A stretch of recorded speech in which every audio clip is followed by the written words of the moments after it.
Drainage issues, it's plaguing New Orleans, and it has been a problem for years, with many pointing fingers on who is at fault. But it has been a long road for us to even get to this point. WDSU anchor Daryl Forges digs into the history on how our drainage woes began and the tens of millions of dollars the city is missing out on. Here's part one of our series, Pain in the Drain. Something we're used to in southeast Louisiana. Landfall has just hit, which leads to flooding. We're looking at flood watches for everyone. Get inside, ride this storm out. The weather's going to be going downhill throughout the afternoon. Rainfall totals will be ticking up big time. A lot of rain, a lot of heavy wind. All of this street, West Napoleon, holding water right now. And people looking for answers to better our drainage system.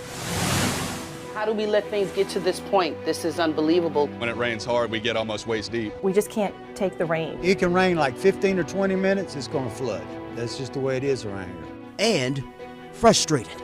The pumps working all the time would be an awesome thing. I don't think the pumps can keep up. I've lost track of how many things are offline at any given time. How many times are these things going to fail? The system is faulty and it needs to be fixed. There's been a big uproar about our city's drainage system, with many pointing fingers. But the big question is, how did we even get here in the first place? A former city councilman says our drainage system was once one of the best in the world. So good, in fact, that other countries would come to New Orleans to learn about our system to better theirs.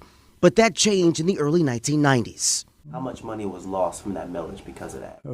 I don't know. It's $700 million by now. So help me God. So help me God. Jim Singleton served for the city of New Orleans for over 3 decades. For 20 of those years, he served as the chair for the city's drainage committee.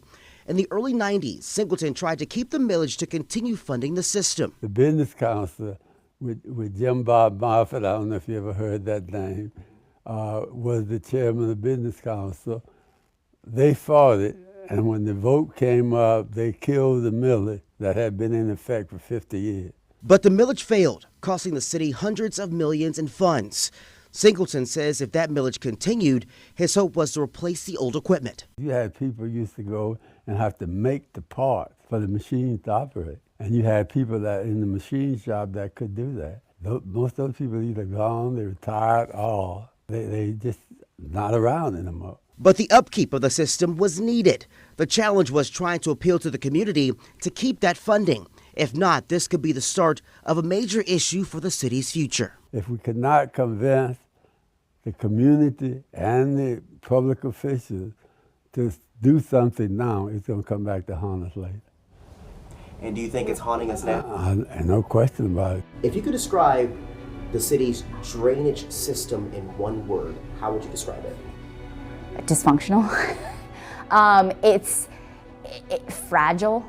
Coming up in part 2 of our series, we dive into the current state of the drainage system, the challenges, and what's being done now in hopes of improving the system. Daryl Forges, WDSU News.